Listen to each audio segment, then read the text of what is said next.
SSLC public എക്സാമിന് എന്തായാലും ചോദിക്കാൻ പോകുന്ന ഒരു ക്വസ്റ്റ്യനാണ് ഡയറി. ഡയറി എന്നത് എന്തായാലും ഉറപ്പായിട്ടും നമുക്കെന്താണ് ചോദിക്കാം. വേണമെങ്കിൽ അതെന്താണ് പരിഹരിക്കുന്നതാവാം അല്ലേ. അത് ചിലപ്പോൾ റോമയുടെ ആവും അല്ലെങ്കിൽ ഹർമൻ്റെ ആവും. എന്താണെന്ന് നമ്മൾ പിന്നെ പ്രെഡിക്റ്റ് ചെയ്യും. പക്ഷേ അത് എങ്ങനെയാണ് അതിൻ്റെ എഴുതേണ്ടത് അല്ലെങ്കിൽ ആ ഒരു ഫോർമാറ്റ് അറിഞ്ഞിരിക്കണം. എങ്ങനെയാണ് ഡയറി എഴുതുന്നത്? ഒരു താരിഖും ദിനും വേണം. എന്താണ്? ഡേറ്റും വേണം, ദിവസവും വേണം. അത് മെയിനാണ്. അത് ഈ ഒരു സൈഡിലായിട്ടാണ് താരിഖും ദിനും എന്താണ് വേണ്ടത്. പിന്നെന്താണ്?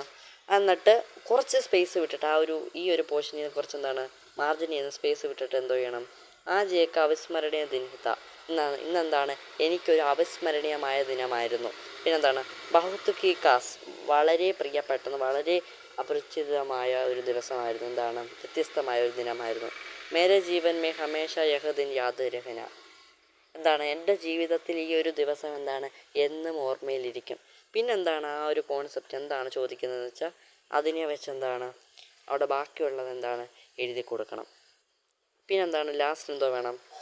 ക്യാ മേനെ ആജ് കി കടനാക്കോ ഇൻ പന്നോമേം ലിഖ്ടാല യഹ് മേരി നീന്ത് ഫരി ആങ്കേം ബതാ രഹേ ഹേ. എന്താണ്? ഇന്നത്തെ എൻ്റെ ഈ ഓർമ്മയാണ് എൻ്റെ ഈ ഡയറി എഴുതിയേക്കുന്നത്. ഇത് ഇന്നത്തെ എൻ്റെ സ്വപ്നത്തെ എന്താണ് വളരെ സന്തോഷപൂരിതമാക്കും.